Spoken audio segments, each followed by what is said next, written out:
ফটিকছড়ির হারওয়ালছড়ি ইউনিয়নের সুজানগর মনিরুল উলুম মাদ্রাসা জামে মসজিদের শুভ উদ্বোধন ও মাদ্রাসা পরিচালনা পরিষদের উদ্যোগে গণসংবর্ধনা অনুষ্ঠান বৃহস্পতিবার বিকালে অনুষ্ঠিত হয়েছে। মাদ্রাসা মাঠে আয়োজিত গণসংবর্ধনা অনুষ্ঠানে প্রধান অতিথি ছিলেন ফটিকছড়ির সংসদ সদস্য খাদিজাতুল আনোয়ার সনি, মাদ্রাসার সভাপতি ও চট্টগ্রাম উত্তর জেলা যুবলীগের সাংগঠনিক সম্পাদক মোহাম্মদ আবুল বশরের সভাপতিত্বে এতে বিশেষ অতিথি ছিলেন ফটিকছড়ি উপজেলা নির্বাহী কর্মকর্তা মোজাম্মেল হক চৌধুরী, হারওয়ালছড়ি ইউনিয়নের চেয়ারম্যান ইকবাল হোসেন চৌধুরী, বুসপুর ইউনিয়নের চেয়ারম্যান SMH শাহজাহান চৌধুরী শিপন, আন্তর্জাতিক ইসলামী বিশ্ববিদ্যালয়ের অধ্যক্ষ ডক্টর শফিউর রহমান, হারওয়ালছড়ি ইউনিয়নের সাবেক চেয়ারম্যান হাসান সরওয়ার আজম চৌধুরী, উপজেলা আওয়ামী লীগের সম্পাদক মণ্ডলীর সদস্য HM শামসুদ্দিন, আবুল কাশেম, হারওয়ালছড়ি ইউনিয়ন আওয়ামী লীগের সভাপতি মোহাম্মদ জানে আলম ও সাধারণ সম্পাদক জুলফিকার আলী বুট্টু এবং চট্টগ্রাম উত্তর জেলা ছাত্রলীগের সাধারণ সম্পাদক মোহাম্মদ রেজাউল করিম।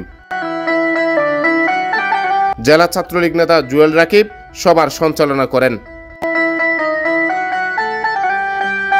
চেষ্টা করেছি হারওয়ালছড়িকে বিভিন্ন ধরনের প্রকল্প দিয়ে এই হারওয়ালছড়িটাকে উন্নত করার জন্য, এবং আমি দায়িত্ব নেওয়ার আলহামদুলিল্লাহ পর থেকে বিভিন্ন ইউনিয়নের মতো আমি এই হারওয়ালছড়িতেও বিভিন্ন ধরনের প্রকল্প দিয়ে আমি চেষ্টা করছি এই হারওয়ালছড়িটাকেও একটা সুন্দর আধুনিক হারওয়ালছড়িতে রূপান্তরিত করার জন্য, আপনাদের জীবনযাত্রার মান উন্নত করার জন্য।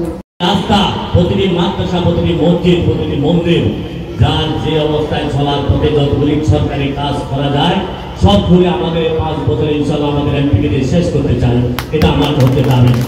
আপনারা জানেন, ইতিমধ্যে জানলে খুশি হবেন, আমার বাজারে সেদিন আমরা জনসভায় নির্বাচনী জনসভায় প্রথম বলেছি যে আমার এমন বাজারের রাস্তা আপনি প্রথম কাজ হচ্ছে আপনার বাজারের রাস্তাকে আপনি কার্পেটিং করে দেবেন।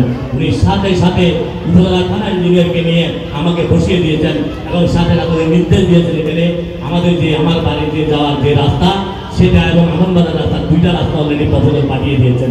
আমি সেজন্য মাননীয় প্রধানমন্ত্রীকে ধন্যবাদ জানাতে হারওয়ালছড়িবাসীর পক্ষ থেকে।